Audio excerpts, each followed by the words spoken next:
Assalamualaikum warahmatullahi wabarakatuh. Kembali lagi di acara A Podcast, podcastnya Are AP. Podcast kali ini kita kedatangan tamu yang cukup spesial, yaitu namanya Mbak Verika.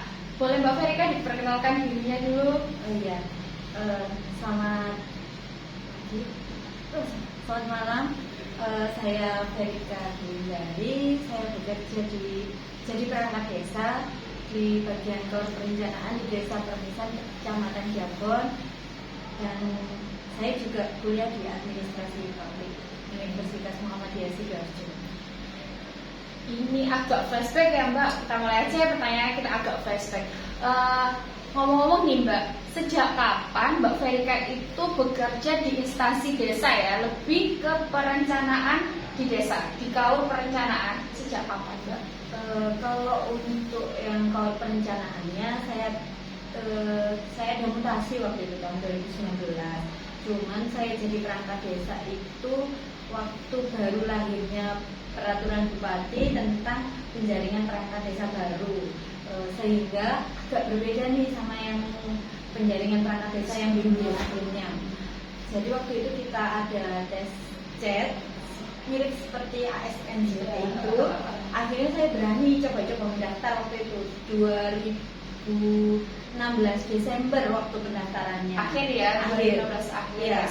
Akhirnya alhamdulillah waktu itu lolos, jadi pelantikannya bulan Maret tahun 2017. Jadi angkatan pertama yang pakai sistem CAT itu ya. Oke. Berarti Mbak Verika ini bisa dibilang di tahun 2017 itu sudah mulai aktif bekerja di instansi desa, khususnya di Desa Permisan, Kecamatan Jabon.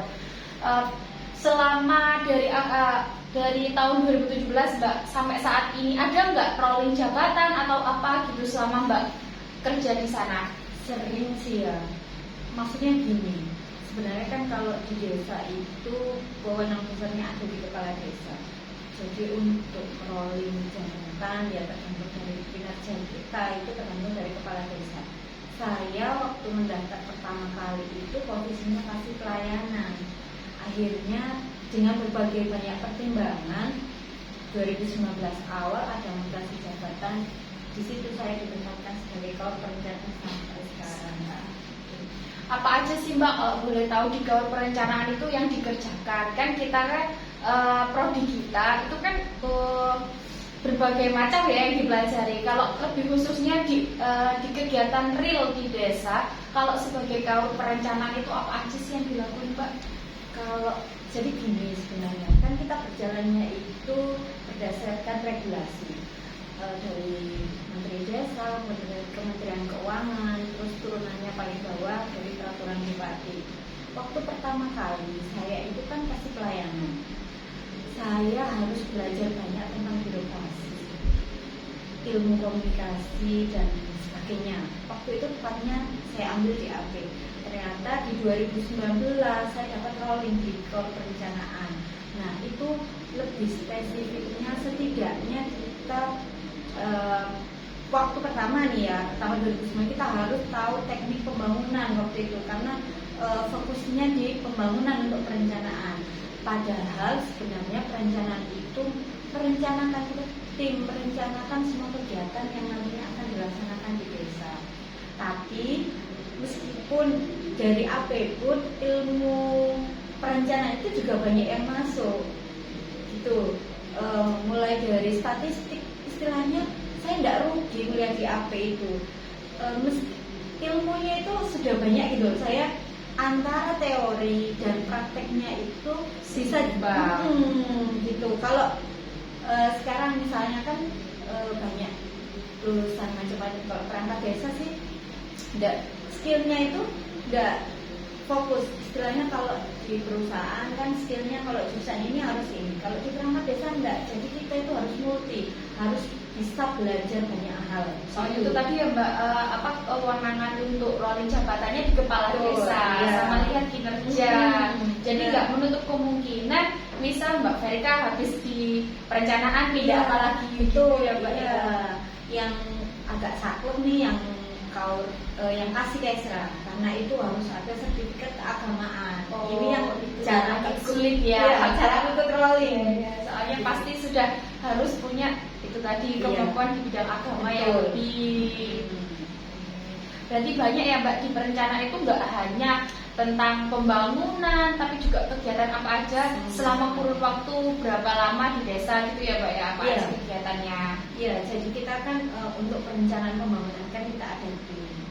Misalnya ada pemilihan kepala desa baru. Kita harus bentuk tim untuk buat perencanaan selama 6 tahun masa jabatan kepala desa itu. Apa sih yang dibutuhkan masyarakat? Apakah sesuai dengan visi misi dari kepala desa itu? Kan pelajarannya kita juga ada di AP terkait dengan visi misi kayak gitu-gitu. Nah,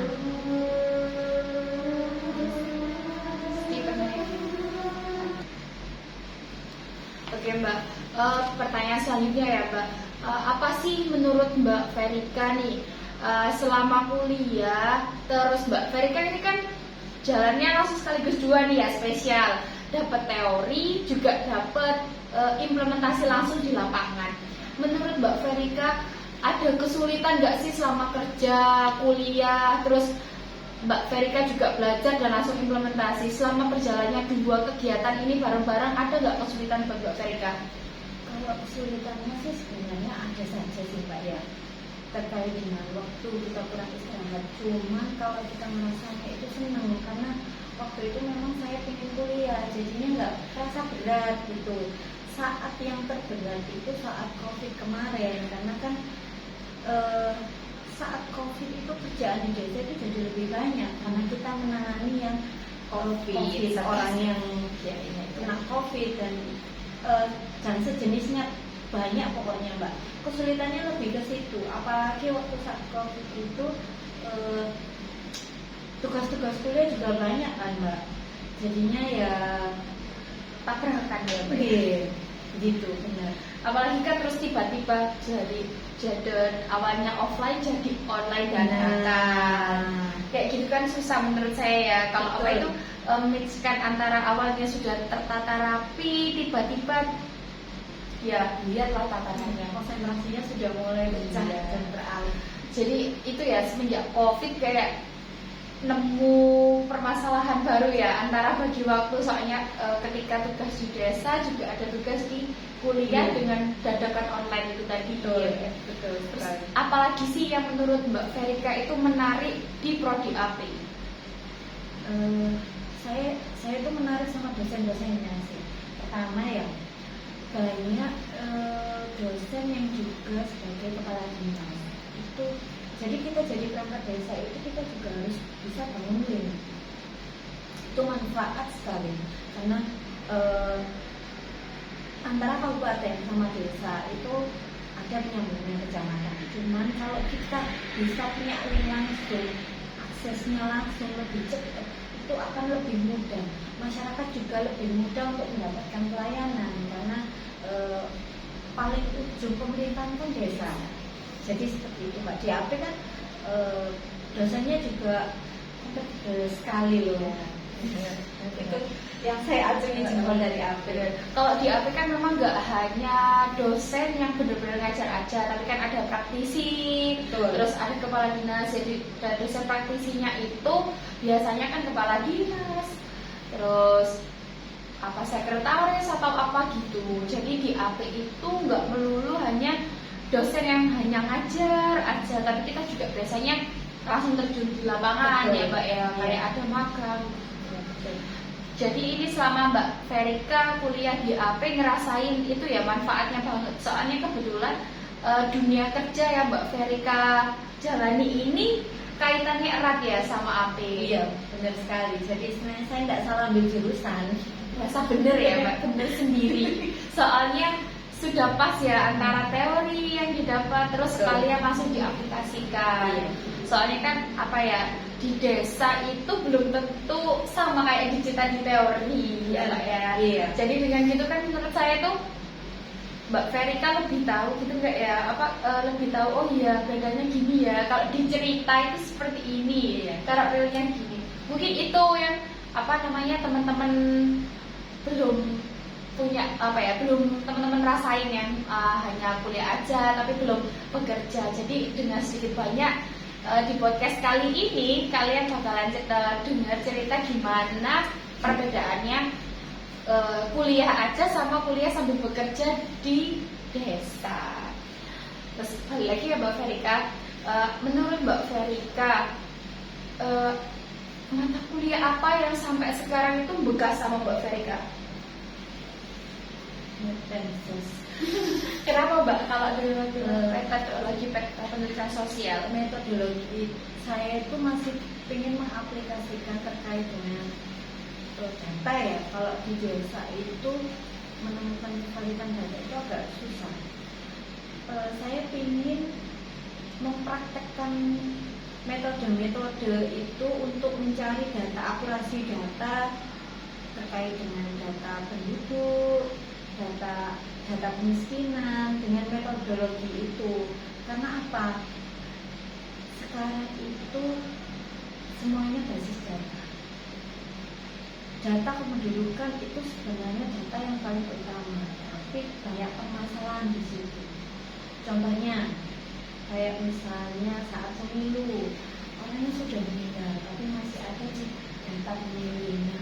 Perbandingan perbedaan data itu antara pusat dan desa itu yang Nggak cocok ya. betul yang jadi permasalahan yang sampai sekarang sih terkait dengan pelaporan harus sedemikiannya. Nah, jadinya antara jumlah penduduk pusat dan desa itu kadang nanti nggak sinkron gitu. Kalaupun ada sensus seperti yang dilaksanakan BPS kemarin yang di desa-desa itu registrasi sosial ekonomi, kemungkinan itu bisa meminimalisir selisih jumlah penduduk. Kalau misalnya memang istilahnya itu benar-benar dilaksanakan petugasnya benar-benar turun lapangan, jadi jumlahnya itu tahu, oh yang meninggal itu ternyata sekian. Iya, di desa saja kadang itu aja kalau nggak ada laporan RT atau RW kita juga nggak tahu. Terus sekarang kan aplikasi kependudukan bisa diakses mandiri. Ya. Desa itu kadang nggak punya salinannya kalau misalnya orangnya langsung ngurus mandiri karena langsung berhubungan dengan dinas.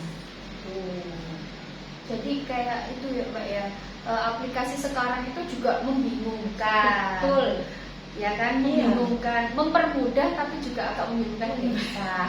Gitu. Iya. Intinya itu satu, cuman aplikasinya 10. Iya. Jadi kita itu tidak bisa mengambil manfaat dari 10 aplikasi mana sih yang bisa kita gunakan yang sebenarnya itu gitu. Peruntukannya sama, cuman beda nama aplikasinya. Iya, dari pusat ada, dari provinsi ada, dari kabupaten Itu saking banyaknya aplikasi. benar. Saya sih pernah dengar ya Mbak, Iya. katanya orang desa itu apa, aplikasi saiki wah ke gak ngerti kabeh lah. Sedangkan orang desa itu kan notabene orangnya tua-tua, Benar. terus apalagi kayak di daerah Jabon gitu kan, bisa dibilang pinggirannya Sidoarjo ya Mbak ya. Lah kayak gitu tuh gimana sih caranya desa Permisan ini sosialisasi ke masyarakat yang bisa dibilang tua ya, tua-tua dan agak gagap teknologi seperti itu. Jadi karena ini balik lagi ya, karena aturannya terkait dengan usia perangkat desa untuk tahun 2000 itu sampai 64 tahun. Kalau setelah tahun itu baru 60 tahun. Mau nggak mau kita harus bisa membackup pekerjaannya yang sepuh-sepuh itu tadi. Kan intinya gini, kalau kerja di desa itu yang diutamakan itu pengabdian. Pengabdian. Kalau kita mengharapkan gaji besar, jangan kerja di desa karena tidak ada uangnya. Pengabdian. Kalau kita pilih-pilih, tak mau itu bukan opsi saya. Ya nggak jalan desanya, nanti imbasnya banyak. Nggak hanya pribadi, tapi juga keseluruhan karena kita istilahnya kan di dalam organisasi. Kalau satu patah, kita harus bisa membackup itu. Gitu. Jadi saya juga pernah pegang hampir 10 waktu itu. Waktu COVID, Iya, waktu COVID. Iya. Oh jadi kalau di sana itu saling backup ya Mbak. Jadi Iya. gimana caranya biar aplikasi yang diberikan pemerintah itu juga jalan, desa juga jalan, masyarakat ngerasain manfaatnya. Iya, meskipun tidak bisa dirasakan secara langsung, paling nggak membantu. Betul. Iya. Oke. Terakhir nih Mbak, pesan dan kesan Mbak Verika selama kuliah di AP itu apa? Bisa di-share. Pesannya buat teman-teman yang sekarang sedang kuliah di AP, belajarnya tuh rajin, istilahnya jangan menutup diri, buka diri, buka pemikiran. Istilahnya dunia itu luas, cari teman, cari link sebanyak-banyaknya, meskipun nanti kerjanya tidak dinas, setidaknya ilmu pendekatan, ilmu sosialisasi itu bermanfaat di semua lini. Kalau untuk kesannya, kesan sekali saya. Luar biasa kesannya Mbak ya. Oke. Cukup sekian podcast kali ini teman-teman. Jangan lupa like, comment, and subscribe AP Umsida TV. Wassalamualaikum warahmatullahi wabarakatuh.